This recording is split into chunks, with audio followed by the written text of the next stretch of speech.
दिल्ली में बड़ा हादसा, 4 मंजिला इमारत ढही, 6 लोगों की मौत, अभी भी कई मलबे में दबे। दिल्ली के सीलमपुर इलाके में दिल दहला देने वाला हादसा हुआ है।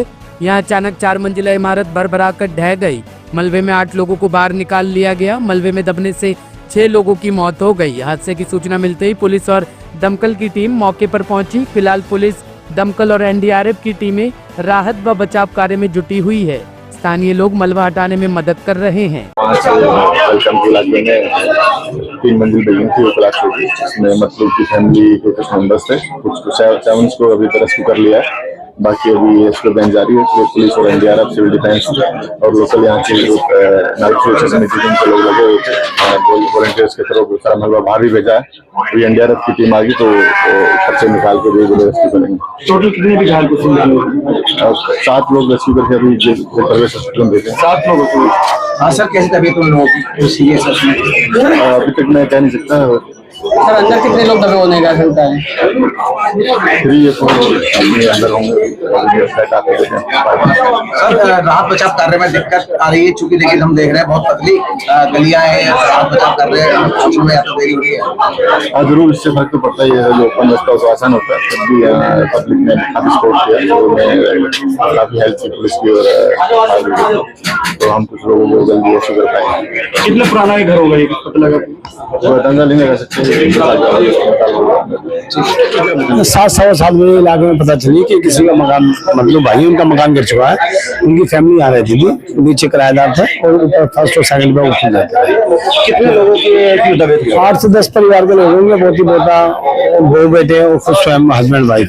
तो 4-5 लोग तो रेस्क्यू कर चुके हैं, बाकी हॉस्पिटल में। बाकी आप लोग देखो, दुखद सूचना है। मुख्यमंत्री महोदया ने अभी बात की है और उन्होंने मेरे को यहाँ पर भेजा है देखने के लिए। नगर निगम के वरिष्ठ अधिकारीगण भी यहाँ पर हैं, एनडीआरएफ की टीम भी यहाँ पर है। और लेकिन इतनी पतली गली है कि उसमें से मलबा निकालने में, हाथ से मलबा निकालने के अलावा कोई और रास्ता ही नहीं है। हाथों से मलबा निकाला जा रहा है और हमारी टीम नगर निगम की 100 लोगों की तैयार खड़ी है स्टैंड बाय पर, लेकिन उसके बावजूद भी उनको अंदर जाने का रास्ता ही नहीं है। इतनी पतली, आई थिंक 1 या 1.5 फीट की ये गली है, तो बहुत ही दुष्कर कार्य है यहाँ पे राहत कार्य करना। हम चाह रहे हैं जल्दी से जल्दी मलबा निकल जाए और अगर कोई लोग अंदर दबे हुए हैं जिसकी की आशंका है, वो किसी तरह से उनको हम लोग जीवित सकुशल बाहर निकाल पाए, इसकी तैयारी कर रहे हैं। तो बड़ी दुखद घटना है।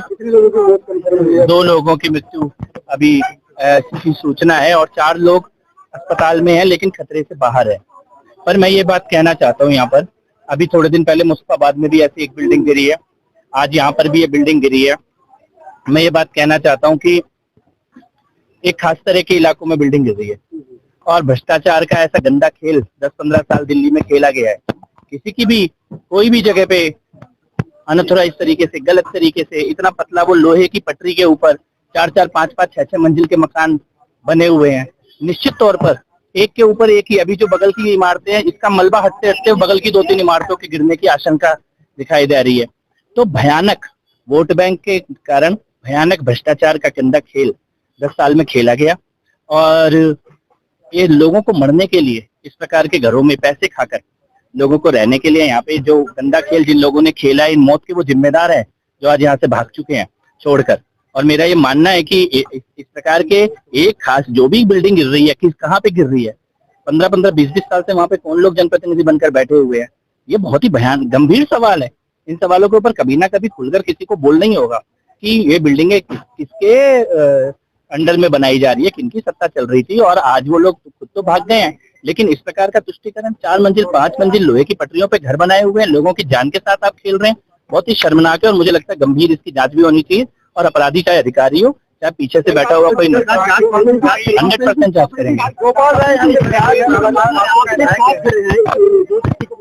आपके साथ इस एरिया में 4-4, 6 बिल्डिंग बन रही है, आप खुद कह रहे हैं इस बात को मान रहे हैं, तो कमिश्नर पर भी कोई कार्रवाई होगी या नहीं? मेरे बात करिए, अभी से 100% कार्रवाई होगी। डीसी जिम्मेदार हो, कमिश्नर जिम्मेदार हो, डूसुप का अधिकारी जिम्मेदार हो। ये नगर निगम के अंतर्गत नहीं आता ये इलाका, डूसुप के अंतर्गत आता है ये इलाका और इसके सारे डिटेल में निकलवा रहा हूँ और मुख्यमंत्री महोदया भी निकलवा रही है। लेकिन मेरा ये मानना है, हमारी बिल्डिंग गिरने की सारी सूचना किस किस तरह के क्षेत्रों से आ रही है। वहाँ पे 15-15 साल से कौन लोग सत्ता में बैठे हुए हैं और आप कुछ भी होने दे रहे हैं इलाके के अंदर।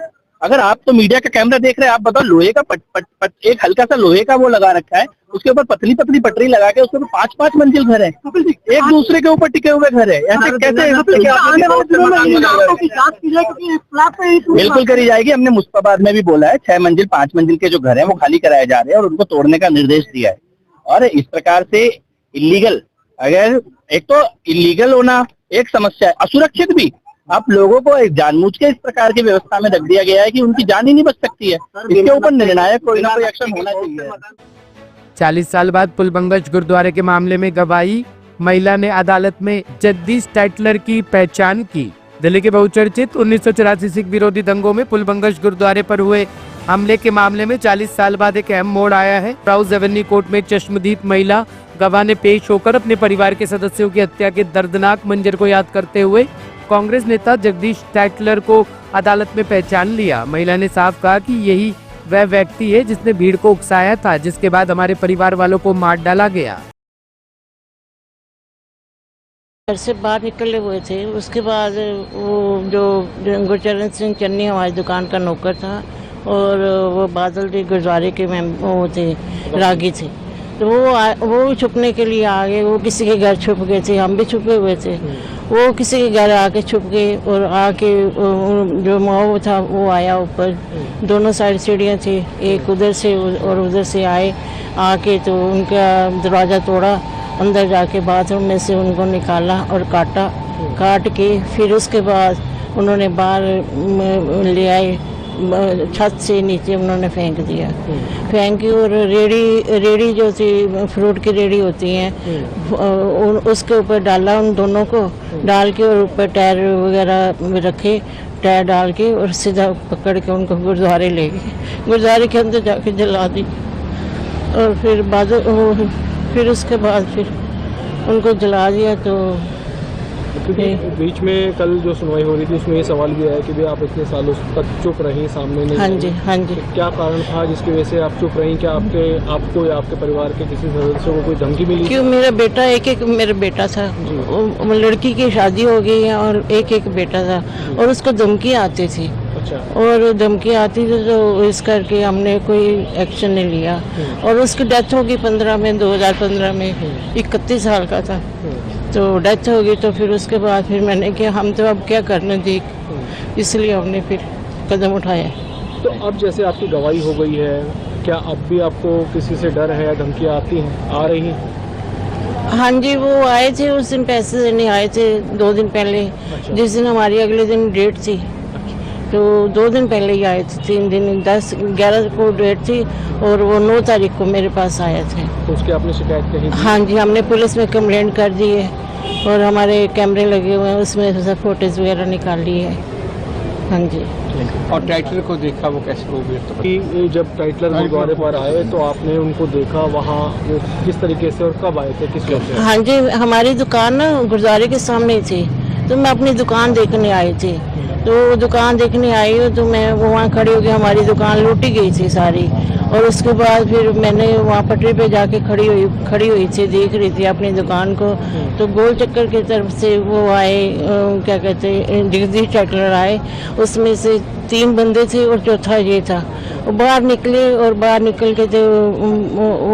निकल के कहने लगे कि गुरुद्वारे की तरफ इशारा करके कि इनको जलाओ, भी मतलब नुकसान करो और सिखों को मारो, कुटो और लूट मार करो।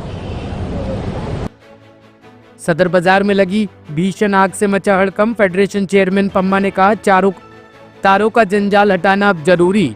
Federation of Sadar Bazaar traders association chairman Paramjit Singh Pamma ने बताया कि सदर बाजार की मार्केट में आज एक भयानक आग लग गई, जिसमें एक दुकान में लगी आग को बुझाने के लिए लगभग 27 गाड़ियां फायर की आई। इसको लेकर व्यापारियों में काफी दहशत थी, जिससे सदर बाजार की कई मार्केट बंद हो गई। परमजीत सिंह पम्मा ने बताया कि लगभग 4 बजे ये आग लगी, जिसकी सूचना फायर कर्मी व पुलिस को दी गई, जिससे वह एकदम हरकत में आए और आग बुझाने में लग गई। पम्मा ने कहा, अगर ये आग रात को लगती तो काफी बड़ा नुकसान हो सकता था। उन्होंने तारों के जंजाल पर भी निशाना साधते हुए कहा कि इसके कारण कई बार शॉर्ट सर्किट होते हैं और आग लगने का कारण बन जाता है। इसके लिए प्रशासन को जल्द से तारों के जंजाल हटाने का कार्य पूरा करना चाहिए। ब्यूरो रिपोर्ट, टीम तफ्तीश न्यूज।